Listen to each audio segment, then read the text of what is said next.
আমাদের এই প্রোডাক্টটার ব্র্যান্ডের নাম হচ্ছে ভিমোটো। ভিমোটো ওয়ার্ল্ডের 100টা প্লাস কান্ট্রিতে বিজনেস করে থাকে। এটা অস্ট্রেলিয়ার একটা ব্র্যান্ড, যেটা চায়নায় ম্যানুফ্যাকচার হয় এবং ইউরোপে নাম্বার 1। আমরা সম্পূর্ণ 100% ইলেকট্রিক বলতেছি, এবং আমাদের এই প্রোডাক্টটাতে কোনো ইলেকট্রিকের বাইরে আমরা কোনো লাইন আপ নাই। সো আমরা এই বিজনেসটাকে B2B এবং B2C সেগমেন্টে আমরা করব।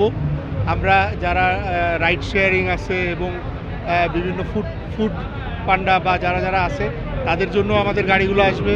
অ্যাট দ্য সেম টাইম বাংলাদেশের কনজিউমার যারা আছে, যারা প্রোডাক্টটা চালাবে, তাদের জন্যও আসতেছে। সো এটা 100% ইলেকট্রিক বাইক হিসেবেই আসবে, এবং লিথিয়াম আয়ন ক্যাটাগরিতে আমাদের একটা ব্র্যান্ড থাকবে ভিমোটো, এবং লিথিয়াম আয়নের বাইরে আমরা বিভিন্ন গ্রাফিন ব্যাটারি দিয়ে ইম্যাক্স নামে আমাদের একটা ব্র্যান্ড থাকবে। এই প্রোডাক্টটা এই প্রথম বাংলাদেশে এসছে। সিম্বা মোটরস হচ্ছে এটার সোল ডিস্ট্রিবিউটর। আমরা সিম্বা মোটরস আমরা বাংলাদেশে এই প্রথম এই ব্র্যান্ডটা লঞ্চ করছি, যেটা ওয়ার্ল্ডে অনেক সাকসেসফুল একটা ব্র্যান্ড। ওয়ার্ল্ডের বেশ নামকরা একটা ব্র্যান্ড হচ্ছে ডুকাটি এবং পোর্শে, এবং ওয়ার্ল্ডের অনেক নামকরা একজন রাইডার হচ্ছেন লরেঞ্জো। এই অ্যাফিলিয়েশনগুলো আমাদের সব ব্র্যান্ডের সাথে আছে।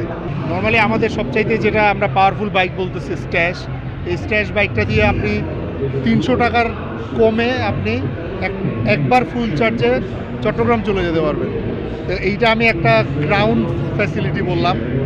এছাড়া আমাদের চার্জিং ফ্যাসিলিটি থাকবে, আপনি 20 মিনিটে এটাকে ফুল চার্জ করতে পারবেন। আমাদের সোয়াইপ থাকবে, আমাদের ব্যাটারি আপনি খুলে চার্জ দিয়ে আবার সোয়াইপ করে চার্জ দিতে পারবেন। অ্যাট দ্য সেম টাইম আমাদের টায়ারগুলো আপনি যদি খেয়াল করে দেখেন, স্কুটারের টায়ারগুলো অন্য বাজারে সবার থেকে বড় থাকবে। তো এই ফ্যাসিলিটিসগুলো পাবেন আপনি আমাদের বাইকে।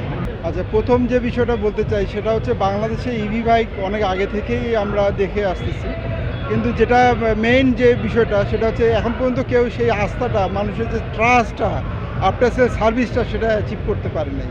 তো আমার মনে হয় যে এই ব্র্যান্ডটা দিয়ে আমরা সেই ট্রাস্টটা, মানুষের ট্রাস্টটা, সেটা অ্যাচিভ করতে পারবো।